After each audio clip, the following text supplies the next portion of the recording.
We're back, ladies and gentlemen. This is episode 4 of SFW. Now, it's a bit different today. A lot of the boys have got work commitments. A lot of the boys can't make it for whatever reason. So you've just got me and my wholesome here on this couch. I'm going to be breaking down a lot. It was a big week in SFW. It was a big week for Scottish football. You know, we had Old Firm. We had Hibs picking up their first points of the season. And we also had a lot of drama. But we will get into that. But first, Rangers 0, Celtic 1.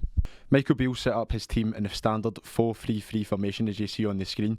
Butland, Tav, Goldson, Suter, Sterling was in also, Jack, Raskin, Cantwell, Roof, Dessers and Matondo. Brendan Rodgers set up his Celtic side similar to Beale, again with the 4-3-3. Hart, Johnstone, Lagerbielke, Scales, who we will get onto, Greg Taylor, McGregor, O'Reilly, Turnbull, Abada, Kyogo and Maeda. The first 45 seconds looked promising for Rangers. It's probably the only time it did. A great ball from Jack Butland finds Roof, who a delicate flick on finds Dessers, who is offside, and we will get back onto that later in the preview. Good run by Dessers, don't get me wrong. It's a great ball over, and Rabbi Matondo converts it. 45 seconds in, I'm watching the game, I'm jumping up and down, and then I see Cyril Dessers is 2 feet offside. Now, it's promising signs, it's what we wanted to see, but that's probably as far as the promising signs went. The next big chance fell to Celtic's tallyman, Kyogo. It was a great bit of play by McGregor. No so much, actually. It was more down to the fact that no Rangers player decided to close him down. He got so much free time on the ball in the middle of the park, finds a lovely pass whilst Dujon Sterling's ball watching. Leo Abada gets behind, he squares it across to Kyogo, and I don't know why Kyogo doesn't have a clean strike. He tries this flick with his right foot. If he goes with a clean strike, he probably could, more or less should, make it 1-0 to Celtic, and it's a big chance, but it's also a big let off for Rangers. The fact that ball watching and not picking up your man, Kyogo's in front of Goldson so fast there, and it should have been 1-0, but Rangers were lucky in that situation. A half chance from Rangers after that, after kind of possession based football from Celtic. Dessers finds himself offside yet again. Now it's 3 or 4 offside he had this game, and it's just he finds himself offside, but Cantwell, great work before it. He sends Tav down the right hand side with the overlap from Tav. It's a good ball in, but Dessers again is 2 foot offside from the 2 Celtic centre halves or Tav. He wouldn't have probably got onto it as he did, but it was frustration building up, and it's kind of frustrating to talk about now, you know, looking back. But the signs are there early on before the Celtic goal. The signs are there that we are creating something, but it's just not coming off. We've not got that final cut, the final edge in the final third that we should have. Just 5 minutes later from that half chance with Dessers offside, Celtic go up the other park, and Kyogo has his second big chance of the game. John Suter, as we've seen the start of the season, likes to play out of defence. He tries it, but there's 3-4 Celtic players around him. The ball gets dispossessed. O'Reilly then picks up the ball, finds Kyogo with a lovely pass, who gets in between the left back and the left centre half. You know, John Suter should have been there. He maybe takes a second too long. I think if he releases it early and takes the shot, Goldson, who evidently and eventually blocks the shot off the line, wouldn't have been back, and I think he would have bet Jack Butland as he did. Now the ball gets blocked, Rangers try and clear it, Ryan Jack tries to clear it, it gets back to Abada, and there's a half chance here also. So back and forth in that first 25-30 minutes, there's signs for both teams that they will go and score, but ultimately it's not happened, and it's just that final bit of quality in that final third that both teams were really lacking. The big talking point coming to the fixture was Roof's disallowed goal. Now, this will go back and forth between both fan bases. This is my honest opinion, right? This is where I want you guys to give your opinion in the comments below. There will also be a poll on Insta, because this will be a talking point for weeks, right? By the laws of the game, Dessers didn't steal the ball. He didn't get the ball or didn't touch the ball or make contact with the ball from Lagerbielke's sloppy play. So by the rules of the game, it's a foul. Now, my question is, Lagerbielke kicks Dessers. If Dessers then goes down, is it going to be a Rangers foul or is it going to be a Celtic foul? Now, if it's going to be a Rangers foul, does that mean you have to go down gain a foul. Now, I'm not looking for a Rangers free kick, but if there was going to be a free kick in any situation, you're looking at a Rangers free kick. Now, there is a fly buzzing about me, don't worry. Now, with the dust settled, it's been a couple of days after it, I think it's just good striker play from Desslers, if I'm honest. The blue tinted specs are definitely off. You know, if it was the other way about, if it was Goldson or Sutter who made that mistake, I'd be screaming at them. And with decisions in football, you've got to kind of read body language as well. When Lagerbielke makes a mistake, there's no one calling for a free kick. You know, they get back into position. Ruth then finally scores the goal. It is a good finish. But Callum McGregor turns his back on Lagerbielke. Scales is going crazy. Hart's going crazy. And you think, they didn't think that was a foul. Lagerbielke didn't call for a foul. It's one of the ones, Celtic fans will say it's a foul, Rangers fans will say it's not a foul. There'll be nothing that you can agree on. But for me, as a Rangers fan, it wasn't a foul. A few half chances again after the disallowed goal and before we'll get on to Kyogo's opener for both teams really. But Kyogo, again, he pops up in just the big moments, and it's always these old thumbs. A poor clearance by Goldson. It falls to O'Reilly, who quickly heads it back over the line of the defence. Catches again Goldson and Suter. Ball watching. We've seen it with the first chance Kyogo had. Sterling ball watching. The ball gets played behind, and exactly the same again with the two centre halves. Now, nothing. You can't take anything away from the finish. That finish was exceptional. 9 times out of 10 you're seeing a striker try to control it with his knee, head it back down, but Kyogo lets it bounce over his right shoulder and just fires it across Jack Butland. Now, Jack Butland's not saving it. I don't think he's expecting the goal, and it was coming because Celtic were applying the pressure. Celtic were making it ugly. Rangers were playing it to Celtic's hands. That's the way Celtic wanted the game to go, and in the stroke of half time to go 1-0 ahead, that's what Celtic wanted, and inevitably that's what Celtic got. And honestly, for me, I don't think it looked promising coming into that second half, and I think that's what we'll move on to right now. Chances for Abada and home for Celtic in the second half suggested that Celtic weren't going to sit back. You know, we've seen Brendan Rodgers at Ibrox many times in his first stint. When Celtic go 1 or 2 goals up, they don't want to sit back. They don't want to apply the pressure. They want to go for it, and that's what they did. They came out first 15-20 minutes and they were the better team. The substitutes for Rangers, Lammers coming on, Yilmaz coming on, Danilo coming on, they made some sort of impact, but not an impact that were really causing issue for Joe Hart and the Celtic team. Sam Lammers probably had the best chance for Rangers, if I'm honest. Great play by Raskin. He picks it up in the middle of that park and just plays a deft pass over to Lammers. The touch is fantastic, don't get me wrong. The touch is brilliant. It sets on his favoured left foot, and instead of having a snapshot and making Joe Hart make a save or troubling the goalkeeper or anything like that, it rounds Joe Hart from 5 yards out. It takes a bobble and then he tries to shoot and it hits off his shin. Sam Lammers is low in confidence, like a lot of the Rangers players. I don't know why he's not tried to take that with his left foot, his favoured left foot, as I said, because I think if he gets that on target, he's beating Hart and it's 1-1, and there's 25-30 minutes of a game left where we're now growing into that game, and it could have been a whole completely different scenario. 2 decent chances from Danilo as well, who came on. The first chance was brilliant. The ball again over the top. It's a lovely flick with the right foot to kind of get away from Scales, but Hart, who I think has probably had his best game in a Celtic kit in a long while, comes out close, comes out fast and blocks the shot with his left foot. But again, it's the signs where we're pushing. He gets another chance about 30 seconds later. The ball gets zipped across. He hits it with his toe. It doesn't really trouble Hart, but Hart's wrong-footed and he still makes a save with his big toe.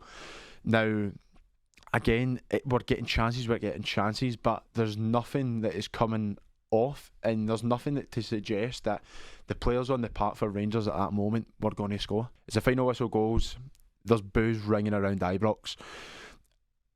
There's a lot of talk before the game.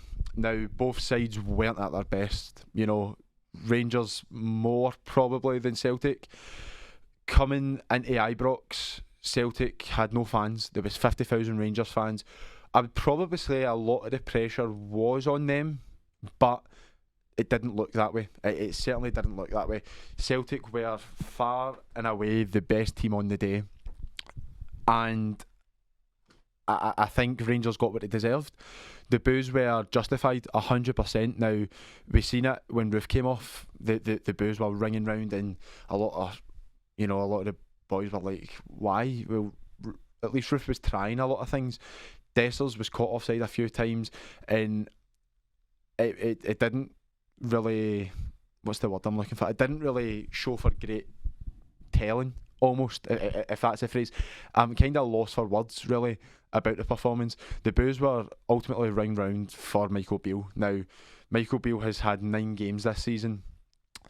We've lost to Celtic. We've lost to Kilmarnock. We played Morton in the Cup, which was a terrible performance. First half against PSV at home was shocking, even though the second half was a lot better, and we get beat 5-1. The games that we did win weren't comfortable. The performances that Rangers are now putting in under Michael Beale is ultimately leading to a lot of Rangers fans saying he has to go. And honestly, I'm kind of in that agreement. Michael Beale's now 9 months under his tenure as a Rangers manager, and I can't see a style of play. I don't know what formation he plays. I don't know who's going to start. It's literally like a lottery, especially up front. We've signed 9 players for nearly £15 million, and 3 started. Now, Butland has been brilliant. Okay, Butland's definitely been probably one of the best signings in the league. Not just Rangers, he's definitely been the best Rangers signing this summer. Dessers, who is improving, but he's not improving at a rate that we need to. He looks unfit. He looks overweight. He just looks like Morelos at the second half of last season. It's like we've just swapped him out. And Johnstone started at left back, who I actually thought had an okay first half. He dealt with a badder, except from that first Kyogo chance, quite well. But he wouldn't have started if Barisic was fit.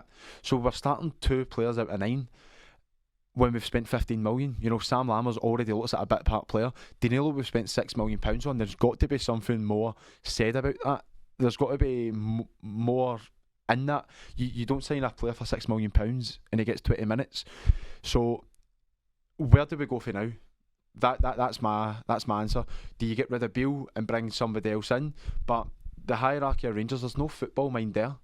You know, there's no director of football. There's nobody to say, right, this is what we're going to do now. We'll get a clear plan in place. You know, there's names batted about: Kevin Muscat, Marcelo Gallardo, Graham Potter. I'm seeing batted about, but the reality is, Graham Beale, Michael Beale is going to be here until, for me, January, and a lot of Rangers fans might disagree with it. Me included, I do disagree with that, but it's just the norm now, and it's what Rangers fans really have to accept. Liam Scales for me was by far the best player on that park. It was his Old Firm debut. A lot of talk before the game on how he would handle the pressure, and he answered everyone with a top class performance. It was a game high for both sides in interceptions and clearance. 58 passes completed, which was the second highest in the Celtic side. A 50% aerial win rate, along with a 60% tackle succession. A fantastic performance from the Irish centre half. A European hangover from Hearts' disappointing second leg, seeing them play against a well-informed Stuart Kettlewell Motherwell side at Tynecastle, which ended in a 1-0 win to Motherwell. Now, for me, it shouldn't have been a surprise. Under Motherwell, Stuart Kettlewell have been fantastic. Motherwell have gained 40 points out of a maximum 54, which is the second highest behind Celtic, who have had 42 in that time, so only 2 points behind Celtic. Kettlewell also has nearly a 70% win rate since he took over, which for Motherwell is fantastic, which is again higher than Beale also. Unbeaten away in the league since Kettlewell took over, and he's also unbeaten in the last 10 games. Hearts dominated possession, had more chances on goal, but that suited Motherwell in the way that Kettlewell wanted to play, to be compact and also catch them on the counter. On the 29th minute, Callum Slattery, who's been fantastic this season, makes it 1-0. He beat Xander Clark after some fantastic 1-2 passing with Blair Spittle at the edge of the box. He completely breaks the Hearts defence, breaks the lines and slots it past them. Now, it was coming. It was definitely coming. Hearts had a few chances, but nothing to really worry Liam Kelly about. And I think that Motherwell, that's the way they like to play it. As I said, Stuart Kettlewell likes to keep it compact. He likes to try and catch them on the counter. And when they've got the ball, they try and do something with the ball. And that's ultimately what happened here. Hearts huffed and puffed at the Motherwell goal, but Liam Kelly had a quiet afternoon as the 10 men in front of him defended for their lives and made sure that Motherwell took all 3 points back to Fir Park and put them joint first with Celtic on 10 points. Moving on to Aberdeen 0, Hibs 2. After both sides suffered defeat in their European fixtures midweek, both Barry Robson and caretaker manager David Gray were looking to get the first victories on the board for both Aberdeen and Hibs. First half, both sides weren't sitting off at all. It was constant attack. It was back and forth, back and forth. Some lovely half chances from Jovski, Boyle also. But no team could find a breakthrough, and they went into the second half at 0-0. A penalty for Aberdeen as Duke get fouled by Liam Miller on Aberdeen's left-hand side. It went to VAR. It was ultimately decided as not a penalty. Now, looking back on it, I don't think it was a penalty. There was no real contact. I don't think it was a dive necessarily. It's kind of in that grey area, but I think the referee did get it spot on with the decision. It went to VAR and yeah, the right decision was made. What won the game for Hibs in the second half was a double substitution for me of Lafondra and Doidge. It allowed Hibs to go more direct, which resulted in some fantastic play from the away side, and Adam Lafondra finished brilliantly past Kellerus in goal in the 75th minute.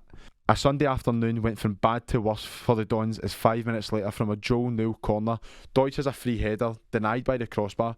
Aberdeen failed to clear the ball, and Doidge again finds himself in the end of a Paul Hanlon flick on to make it 2-0 and put the final nail in the coffin. Hibs without a permanent manager pick up a vital 3 points on the road, but where does this leave Aberdeen? 11th in the table, new signings not gelling and key players not performing at the level as they were last season. Should Aberdeen fans be worried? Let us know in the comments below. Moving on to Johnstone 2, Dundee 2. After going 2-0 up, Dundee looked certain to gain all 3 points in Perth, but silly mistakes defensively in the last 15 minutes cost them dearly. I'm going to need to look at my phone for this, right? Because this name is unpronounceable, if that's the word. Max Kuchayave. We'll go with that. Max Kuchayave scores St Johnstone's first and second goal of the campaign to secure their second draw of the season after Scott Tiffany and Ricky Lamy put Dundee 2 ahead. Dundee are now in 6th place, which is actually a decent season for them. They're around 5 points, but St Johnstone remain in 12th. They 2 draws, 2 losses. It was a decent result for St Johnstone after going 2-0 down. Goals in the 82nd minute and then goals in the 92nd from Kuchayave, but they'll be looking to bounce on from this as well and gain an extra few points here and there. Moving on to Livingston 1, St Mirren 1. Livingston 1, St Mirren 1. If you offered both sides a point before 3 PM on a Saturday, I think they're both taking it. A St Mirren side who have been in top form this season in the league, who remain unbeaten, who would have been a challenge for Livingston, but caveat to that, an away fixture to Livingston at the Tony Macaroni Stadium is a difficult fixture for any side in the league. Not much between the teams in the game, to be honest, but the deadlock was broken in the 89th minute. Again, this is going to be a name here. A deep Livingston free kick that was converted in the box by centre half Louis De Lucas. I think I got that right. And it looks certain that St Mirren were going to suffer their first defeat of the season, but in the 96th minute, up stepped Stav Namani. In the 96th minute, a long ball from Zach Hemming, the St Mirren goalkeeper. He finds Ryan Strain outside the box on the right hand side. A lovely ball in with Alex Gogic, and he heads it back across, and it's that man, Stam Namadi. Now, there was absolute bedlam in the Livingston technical area. They thought they gained all 3 points, but it was a sigh of relief for Stephen Robinson and his men. As the game went, as I said, both sides are probably happy with a point. St Mirren have been in top form. Livingston's a hard away fixture to go to, so a point, it's not really 2 points dropped for any team. Maybe Livingston, you could say, losing it so late on, but they thought they won it late on also. So 1 each draw, and I think both sides will probably be happy with themselves. Kilmarnock 0, Ross County 1. After a sensational start from Kilmarnock, defeating both Old Firm sides 1-0 at Rugby Park and picking up a point away to Tynecastle as well. They'll look to make amends for their defeat last week against Motherwell, against Ross County's and I hope that it didn't receive back-to-back defeats. I'm never doing this again, by the way. This is staying in. To every single boy in Wireless who's watching this, please never let me do this again. This has been torture. But Kilmarnock and Ross County, let's get into it. The first half, both teams were cagey. It's what you expect at Rugby Park. You know, Ross County aren't what to show too much because they know what Kilmarnock can offer. But at the same time, Kilmarnock don't want to show too much because Ross County can be dangerous under Malcolm Mackay. But the big talking point in the first half was the penalty claim. Now, for me, it wasn't a penalty. He got the decision right. Simon Murray looked like he was tripped in the build-up. He kind of spins away from Stuart Finlay. Kevin Clancy points to the spot, but VAR intervenes and the decision is overturned. Now, do you think it's a penalty? As I said, I think the decision was made. You know, VAR got it correct. Thank God. You know, but they go into half-time 0-0 and I think it suited both teams. 8 minutes into the second half, and Simon Murray gets his revenge, latching onto a wonderful free kick, by Jan Danda, who's a fantastic player, and heading it past Will Dennis and goals. But what I'd be worried about if I was Eric McInnes in Kilmarnock is Simon Murray's not a tall player. He's not an aerial threat as such, but he's getting in between two tall Kilmarnock defenders there, unmarked as it seems, and is managed just to head it in without real pressure. 53 minutes in and Ross County 1-0 up. Now, this is the biggest refereeing howler of the week, which is saying something, by the way. You know, caveat to the Rangers and Celtic game, was Kilmarnock's disallowed goal. Now, Stuart Finlay converts a Matthew Kennedy free kick into the back of the net with a bullet header, but Kevin Clancy, a second earlier than it actually should have, blows for a penalty after Brad Lyons is pulled back in the box. It's a penalty, okay? We've seen it time and time before. You can't pull a player's shirt in the box, especially with VAR. The referee stand at 18-yard line. It's a clear penalty. But they've scored from it. If you let the play run and the ball went over the bar or anything like that, it would have been a penalty, or if he scored, it would have been a goal. But the penalty gets awarded. Kilmarnock still have a chance to make it 1-0. Daniel Armstrong steps up to the 12-yard line and he misses. And it's a poor penalty. He tries to go down the middle, but Ross Laidlaw with a good save with his legs. It's strong. It's kind of what Ross County needed because Kilmarnock were getting into the game, definitely. But a fantastic result on the road for Ross County. But does this spell the end of Kilmarnock's purple patch, or can they bounce back under McInnes? I'm not needing that phone. That's all 6 games wrapped up. Scotland games, I'm not even going to cover it. Anything else, I'm not covering it. I'm never doing this again. I need the boys back. I just need one of them. So to every Wireless member out there, fuck you and letting me do this myself. But thank you for joining. I hope that you could make out what I was trying to say, breaking down most of the weekend's highlights. If you want to see this, I'd be very surprised if you do. But if you want to see this again, please let us know. If you want to see another boy trying this, please let us know. But I know every single one of them could never do what I do. Like, comment, subscribe, and head over to the Insta to ask questions. We would have done questions, but really, I just want to go home. I feel like crying. Cheers.